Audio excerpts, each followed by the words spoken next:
చంద్రబాబు నాటిన సైబర్ మొక్క ఆలోచనలో పడ్డాదా? పార్టీ మారేందుకు చక్క అడుగులు వేస్తుందా? మరి బాబు రాని లేదు, జగన్ వేరే కాన్స్టిట్యున్సీకి వెళ్ళమంటున్నాడు, జనసేన వైపు ఆమె ప్రయత్నం చేస్తుందని టాక్ అయితే వినిపిస్తుంది. ఇంతకు ఆమె వైసీపీలో కొనసాగుతుందా, జనసేన పార్టీలోకి వెళ్తుందా, మళ్ళీ పాత గూటికి సైబర్ మొక్కగా మళ్ళీ చంద్రబాబు క్వార్టర్లోకి వెళ్తుందా అనేది అర్థం కాని పరిస్థితిలో ఉంది.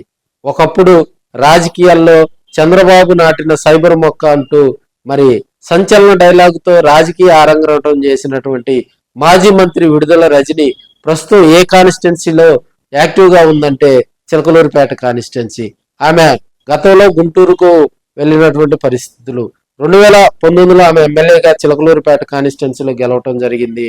ఆమెకు ఒక టర్మ్ లో కూడా మరి వైద్య ఆరోగ్య శాఖ మంత్రి పదవి కేటాయించడం జరిగింది.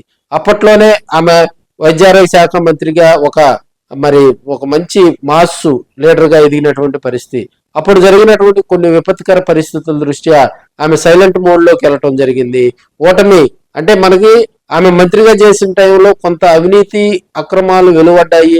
ఆ కాన్స్టిట్యున్సీలో 2024లో జగన్మోహన్ రెడ్డి గారు కొన్ని నియోజకవర్గాల బైఫర్కేషన్ అంటే వ్యక్తులను మార్చి లీడర్లు మార్చి ఎమ్మెల్యేలు వేరే నియోజకవర్గంలో కంటెస్టెంట్ చేసే కార్యక్రమంలో భాగంగా విడుదల రజని గుంటూరు వెస్ట్ కు పంపించడంతో మరి చిలకలూరిపేటని వదిలి ఆమె అక్కడికి వెళ్ళటం జరిగింది.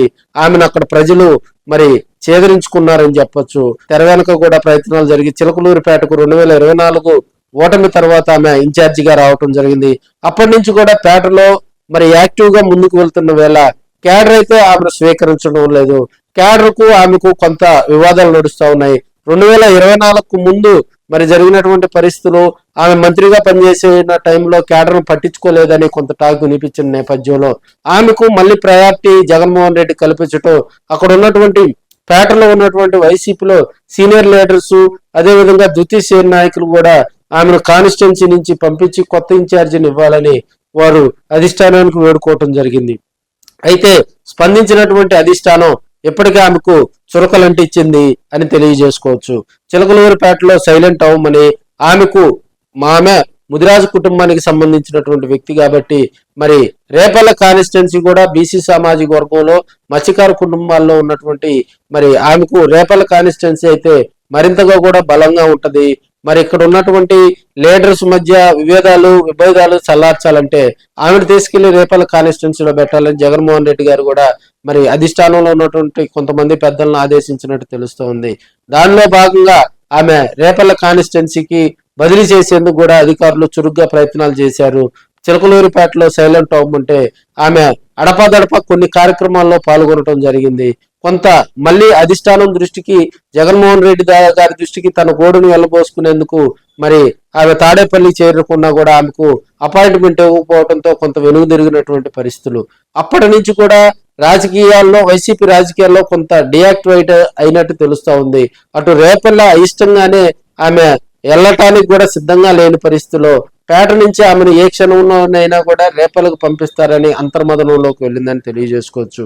మరోవైపు తెలుగుదేశం పార్టీలో ఆమెను చేర్చుకునేందుకు కూడా మరి ఇప్పుడున్న పరిస్థితుల్లో తెలుగుదేశం పార్టీ వైపు నుంచి డోర్స్ క్లోజ్ చేయడంతో గతంలో ఆమె వైసీపీలో మంత్రిగా పనిచేసిన టైంలో బాలినేని శ్రీనివాస్ రెడ్డి గారికి రాఖీ కట్టినటువంటి పరిస్థితులు మనం చూసాం. సో అన్న దగ్గరికి కూడా బాలినేని శ్రీనివాస్ రెడ్డి దగ్గరికి ఆమె కొంత మరి పంచాయతీ నడిపినట్టు తెలుస్తా ఉంది. బాలినేని కోటరీ ద్వారా కూడా ఆమె జనసేన పార్టీలో చేరేందుకు తెర వెనుక ప్రయత్నాలు జరుగుతున్నాయని తెలుస్తా ఉంది.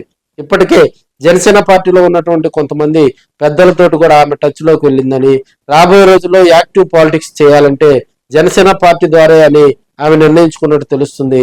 ఇప్పుడున్న పరిస్థితిలో కూడా జనసేన పార్టీలో యాక్టివ్ మోడ్ లోకి వెళ్ళి మరింతగా కూడా ఆమె పేట నుంచి కానీ లేదన్నా ఇతర మంచి కాన్స్టిట్యున్సీలో కూడా ఆమె ముందుకు రావాలని ఆలోచనలో ఉన్నట్టు తెలుస్తుంది.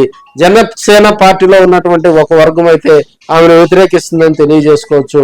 తెర వెనుక రాజకీయం చేసి మరింతగా కూడా జనసేన పార్టీలో చేరి మరి ఇప్పుడున్నటువంటి పరిస్థితుల్లో మళ్ళీ ఆమె రేపల వైపు వెళ్లకుండా కొత్త రాజకీయం ప్రారంభించాలనే ఆలోచనలో ఉన్నట్టు తెలుస్తుంది.